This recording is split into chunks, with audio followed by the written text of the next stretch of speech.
Assalamualaikum warahmatullahi wabarakatuh. Waalaikumsalam warahmatullahi wabarakatuh. Selamat sore Mbak. Sore Kak. Dengan siapa? Vira. Vira. Mbak Vira sudah sholat? Kebetulan belum, soalnya saya luka. Jadi belum bisa kena air ya Mbak? Iya, sakit. Ya, kalau Mbak belum bisa wudhu, Mbak masih bisa tayamum Mbak. Mbak sudah tahu caranya tayamum? Nggak tahu Kak gimana caranya. Nih, aku kasih tahu caranya ya. Nanti Mbak Vira bisa ngikutin setelah ini.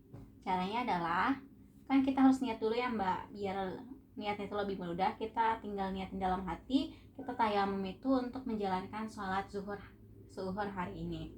Setelah kita niat kayak gitu, kita ambil debu yang sekiranya dari tempat yang suci, bisa dari sana, kalau dari Mbak, kalau saya bisa dari sini. Nah, kemudian kita ambil, kita usapin debunya ke bagian muka kita. Caranya itu dari bawah, kemudian ke atas, dan di sini kan masih belum kena debu ya Mbak, masih belum kena. Dan itu tuh dari bawah ke atas. Nah, kalau udah ke atas, kita ganti yang atasnya itu dikebawahin, yang belum kena muka kita, tangannya. Nah, setelah kita ambil debu dari sebelah sini, kita ambil dari sebelahnya. Kan kalau yang tadi udah diambil, kita ambil dari sebelahnya. Setelah itu kita ganti ke tangan. Caranya supaya langsung dari atas ke bawah, kemudian juga ke sini. Nah, di sini kan masih ada debu dan belum kepakai ya Mbak. Nah, abis dari sini kita langsung dari sini. Ini masih belum, telapak tangan masih belum kepakai, di situ kita ke bawahin. Jadi kalau masih belum bisa wudhu, Mbak masih bisa tayamum untuk sholat. Dan kalau misalkan masih belum bisa berdiri buat sholat, nggak apa-apa, sholatnya sambil duduk atau sambil tiduran. Dengan niatnya kalau lagi ruku ya kita seolah-olah lagi ruku walaupun kita dalam keadaan duduk gitu. Soalnya kan walaupun kita dalam keadaan sakit, sakit itu tidak menggugurkan kewajiban kita untuk sholat. Makanya kita harus tetap sholat gitu Mbak. Jadi abis ini Mbak mau sholat setelah ini? Pak.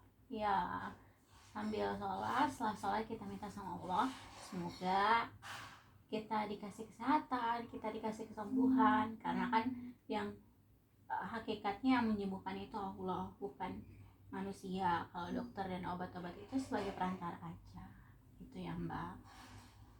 Gimana Mbak, ada yang tanyain lagi? Iya, cuma nanya itu buat tayamum sekali aja, nggak perlu 3 kali kayak wudhu biasa Kak. Iya, sekali aja, nggak perlu banyak-banyak. Yang penting kita sesuai yang kayak tadi, debunya itu nggak boleh pakai debu yang sudah dipakai. Makanya kita harus hati-hati banget dari sini ke sini, kemudian debu yang belum dia pakai ke sini gitu. Jadi kayak gitu. Ada yang tanyain lagi Mbak? Udah Kak. Ya, kalau Mbak pengen butuh sesuatu, kalau Mbak pengen cerita sesuatu, Mbak bisa panggil saya ke ruangan saya Mbak, atau bisa melalui suster yang ada di sini juga nggak apa-apa Mbak. Itu aja ya Mbak, terima kasih, sehat selalu Mbak, semoga Terima kasih ya Kak.